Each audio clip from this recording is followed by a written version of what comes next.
Olá pessoal, tudo bem com vocês? Tô aqui de volta mais uma vez, agora para fazer um vídeo falando dos 5 autores, homens, sendo redundante de novo, dos 5 autores brasileiros contemporâneos que eu acho que vale muito a pena conhecer. Eu sei que tem muita gente que me acompanha há algum tempo e já conhece os meus preferidos, acompanha lá no Stories também, no Instagram, lá eu falo mais em tempo real das coisas que eu tô lendo, então não vai ser muita novidade pra quem já me segue aí. Mas eu sei que tem muita gente que vai chegar nesse vídeo que tá em busca mais de novos autores contemporâneos pra conhecer. Então tem um outro vídeo aqui no canal que eu vou falar das meninas e esse eu vou falar dos meninos, tá? Eu fiz separado pra poder eu mesma ter uma dimensão melhor do quanto eu tô caprichando aí na dedicação de ler mais livros escritos por mulheres por uma questão muito simples, porque o mercado é infinitamente menor, mais oprimido, mais sufocado, e a gente precisa de alguma maneira fazer um esforço consciente sim, pra gente entrar numa livraria e ir atrás de uma nova escritora contemporânea, tá? Se a gente deixar a coisa correr solta, a gente vai ler única e exclusivamente homens em qualquer lugar do mundo que você tiver, mas principalmente aqui no Brasil, né? Tá. Não vamos entrar nessa questão. Vamos falar de livros. Separei então aqui os 5 rapazes que eu acho que vale bem a pena, porque eu gosto muito de literatura contemporânea, mas eu já aviso aqui pro pessoal que chegou. Literatura contemporânea muitas vezes ela é arriscada, ela é diferentona, ela gera uma estranheza, ela tira a gente da zona de conforto, tá? Quando você pega um clássico é mais difícil isso acontecer, não é que não acontece. Vai ler um Ulisses, por exemplo, que você vai ver o que é sair da zona de conforto. Acontece, claro que acontece. Mas muitas vezes esses clássicos já chegam pra gente depois de muitos e muitos anos sendo experimentados pelos leitores. E aí fica mais fácil agradar as pessoas, né? A literatura contemporânea, ela é mais ousada nesse sentido. Ela vai literalmente, ou deveria pelo menos, movimentar um pouco mais as estruturas. É claro que existem escritores que vão seguir a regra, a tradição e fazer aquela narrativa que tem 99% de chance de agradar a gente, né? Mas tem outros que não. Esses que eu separei são escritores que desafiam um pouco mais, porque eu gosto. Eu às vezes prefiro ler um livro que não é tão legal, mas que tem uma estrutura narrativa moderna, ousada e diferente, do que pegar um livro que o cara percebe claramente que o autor está querendo, na verdade, é agradar o leitor, né? E não tá saindo daquela zona de conforto. Eu acho que tem espaço para tudo. Tá? Tem dia que a gente quer ler uma coisa muito tranquilinha, muito gostosa, mas eu gosto daquela literatura que tira a gente, surpreende a gente, né? Tira a gente do conforto, surpreende a gente de alguma forma. Por quê? Por que eu sou também esquisitona desse jeito, né? Porque tem os livros que eu acho que cumprem essa função de justamente ampliar a nossa consciência como leitor, senão a gente vai ficar sempre repetindo as mesmas coisas e lendo as mesmas coisas, os mesmos autores, até os mesmos autores às vezes surpreendem a gente, né, criando uma voz narrativa diferente, trazendo um trabalho novo, né, com uma outra cor, com um outro sopro de movimento, né, muitas vezes a gente fica surpreso com os nossos autores favoritos. Só que eu percebo que muitas vezes as pessoas reclamam demais, elas não conseguem sair daquele modelo que gostam. E é assim, pô. Não, acho que a gente tem que tentar expandir o máximo possível a nossa consciência. É claro que a gente vai voltar para aqueles livros, mas não é só questão de consciência, é uma questão de experiência. Se a gente não experimenta o diferente, a gente não vai ganhar prática nunca, às vezes, para fazer... Até pensando na questão da vida mesmo, né? Vai ficando tudo muito dentro da mesma caixa, não é? Eu acho, é minha opinião, tá? Não vem ao caso. De novo, eu estou desfocando. Se tem uma coisa que eu faço, vocês vão perceber, é desfocar. Quem não me conhece, quem me conhece já sabe disso. Mas vamos lá. Vamos começar falando de quem? Eu vou começar falando do mais polêmico já. Pessoal, fica nervoso. Quem não gosta do Ricardo Lísias, não gosta do Ricardo Lísias. Tem raiva do Ricardo Lísias. O próprio Lísias já sabe disso, né? Quem gosta, como eu, faz parte do time das fãs, vibra com cada livro novo do Ricardo Lísias. Olha, se tem um escritor que está melhorando nos últimos tempos, esse cara. Os últimos lançamentos dele estão cada vez melhores. Esse aqui, A Vista Particular, é um dos meus preferidos já. O que eu gosto mais é Divórcio. Eu sei que tem gente que se divorcia de mim ao saber disso, mas é o meu livro preferido do Lísias. E esse daqui, O Inquérito Policial da família Tobias. Eu ia falar do Sargento Tobias, ainda bem que eu olhei. Da família Tobias. Não tem nada da família. É o Inquérito Policial, Família Tobias, Isso aqui é um livro, gente, é um inquérito policial também, um livraço feito pela Lote 42. E esses dois aqui são os meus mais novos queridinhos. Eu li há pouco tempo o livro dos Mandarins e preciso confessar pra vocês que eu não gostei muito. Não gostei, mas não desisto de Lísias, porque Lísias eu adoro justamente essa irreverência, esse deboche. Esse cara, ele ousa, ele joga com a narrativa, ele joga com o trabalho dele, ele arrisca mesmo, cria confusão, é processado toda semana, mas do que serviria, né, esse sistema todo, se não para correr atrás do escritor, né? O culpado é quem? É o cara que tá escrevendo a história, né? Sempre é assim, mas ó, vale a pena. Vai atrás de um livro do Lísias, pega na biblioteca se você não quer gastar dinheiro para depois não vir xingar a minha pessoa. Vai na biblioteca e pega um livro e experimenta. Pode ser que você não goste, porque o Lísias tem uma coisa justamente de gerar um incômodo. Ele fala muito dele, ele fala muito das opiniões dele, ele se coloca muitas vezes de uma forma arrogante, ou o personagem protagonista barra autor, né, aquela mistura de autoficção, enfim. Ele vai criar esse incômodo, tá, gente? É pra se divertir com isso, pra gostar, pra ficar animadinho, né? Pra ficar xingando. Que mais? Que mais? Olha só. Esse aqui já é mais classicão, mas não por isso menos ousado, menos poético. Gente, como eu gosto do Ronaldo Corrêa de Brito. Eu adoro esse escritor. Ele é cearense.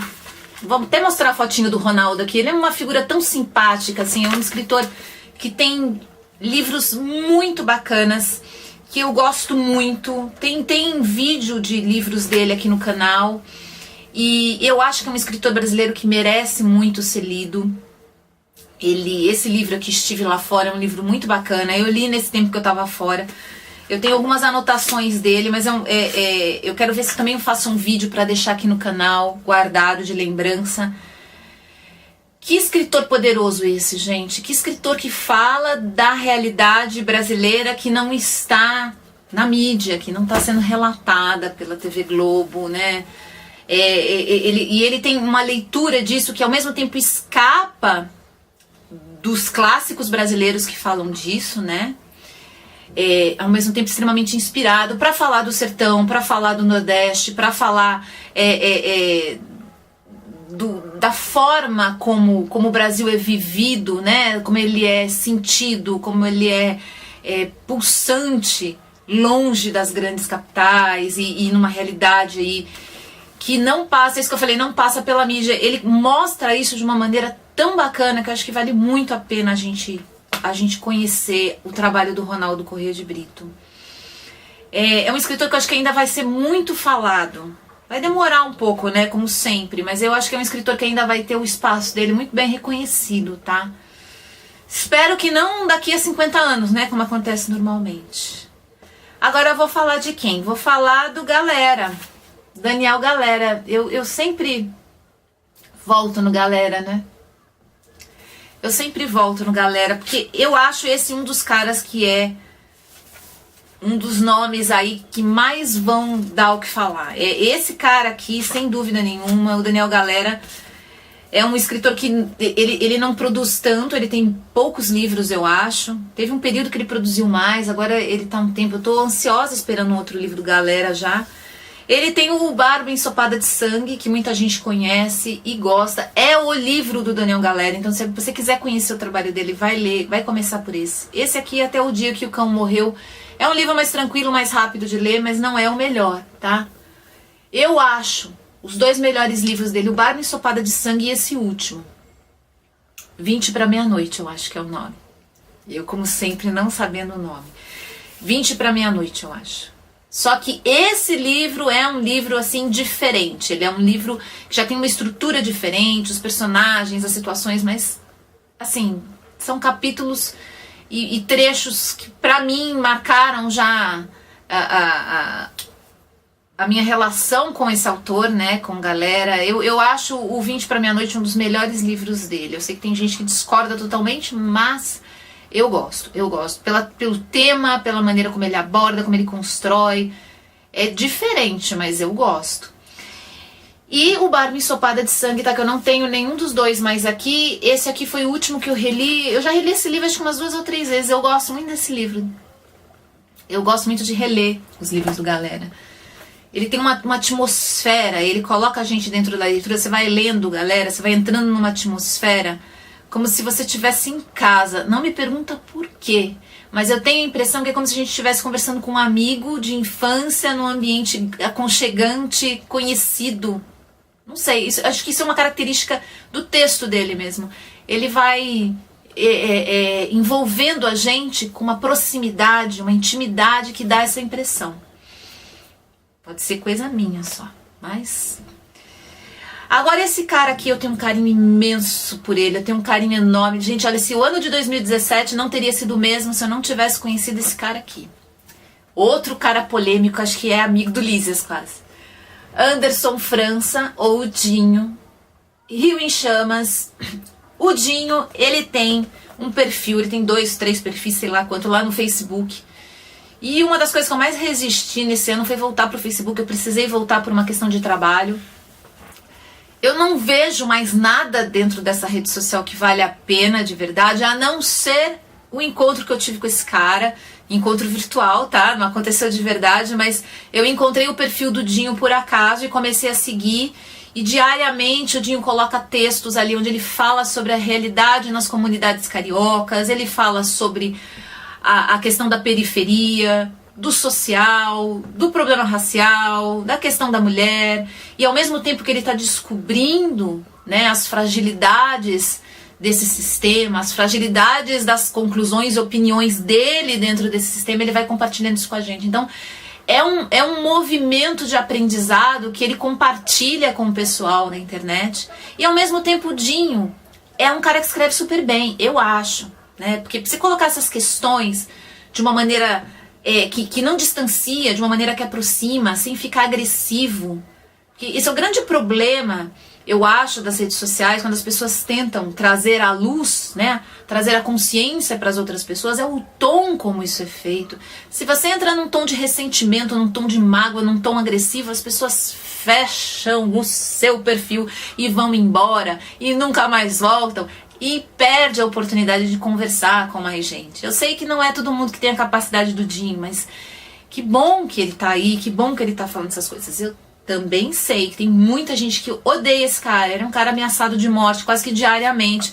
Então, assim, é um risco que eu tô correndo aqui, sugerindo pra vocês esse livro. Mas eu acho que se você aí, sendo carioca ou não, sendo brasileiro, quiser conhecer um pouco mais do que é viver numa comunidade no Rio de Janeiro, de verdade, tá, gente? Sem aquela faixinha bonitinha, aquela coisa, né? Esse é um cara que tem uma experiência, assim, social muito bacana. Ele é o fundador da, se eu não me engano, chama Academia da Correria, onde ele forma novos empreendedores na periferia. É um cara que põe a mão na massa e faz toda a diferença. É opinião de palco, não é opinião de arquibancada de quem só fica olhando e discutindo a temática filosófica do negócio, não, tá? É gente que põe a mão na massa. Isso pra mim faz muita diferença. Faz muita diferença na hora que eu leio, que eu entro num perfil, numa rede social de alguém, eu percebo na hora se aquela pessoa tá falando de arquibancada ou tá falando de plateia, entendeu? Se ela, de plateia não, perdão, de palco, né, de palco. A opinião do Dinho é a opinião de palco.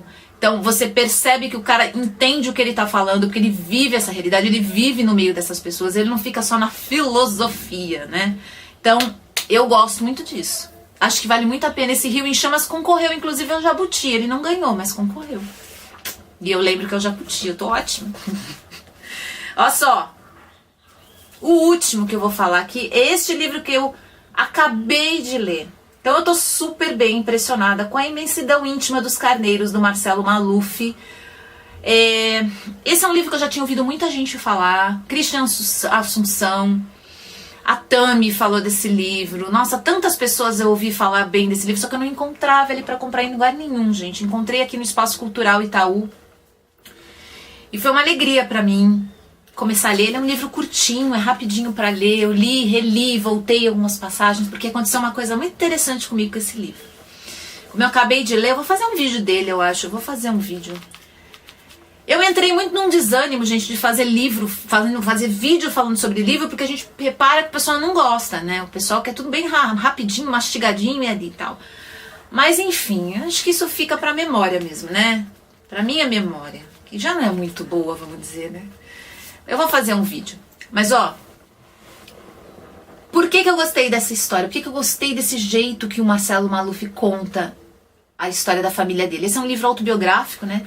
Ele conta a história da família dele, a história dele, e mistura fatos do presente com o passado, as coisas vão se misturando. Eu raramente tenho isso, tá, gente? Mas às vezes acontece de eu estar fazendo uma leitura, eu me envolver com a narrativa e a minha história começar a borbulhar também junto com a narrativa, né? Com o livro. Isso acontece muito de vez em quando. Às vezes algumas pessoas que eu conheço, algumas pessoas que eu tenho contato, ou às vezes um livro, um filme, me fazem mergulhar num universo nostálgico meu, sabe? De lembranças. Parece que uma lembrança vem atrás da outra conforme a gente vai conversando. E nem tem muito um porquê.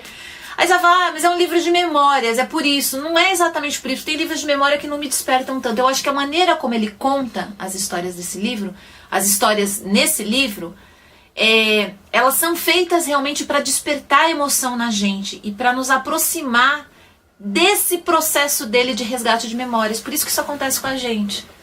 Por isso que a gente também começa a resgatar nossas memórias, mesmo sendo muito diferentes das dele. Eu achei isso muito louco. Isso aqui é bem psicanalítico mesmo. Eu achei. Eu achei, é verdade, porque é incrível a capacidade que às vezes uma história tem de nos fazer lembrar de coisas semelhantes, né? Já é bacana, mas quando são de coisas diferentes, você percebe que ele consegue...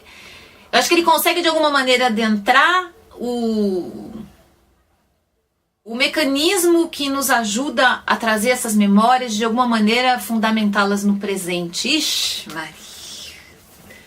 É bom o livro, vale a pena você conhecer, deixa quieto o assunto.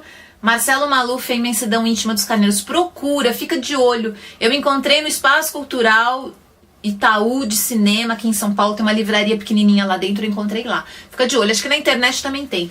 Compra e dá uma olhada no trabalho do Marcelo Maluf, que eu acho que vale a pena. Ou não, pega emprestado, né? Deve ter em biblioteca já. Tomara, porque ele ganhou um prêmio, Marcelo, né? Marcelo ganhou o Jabuti?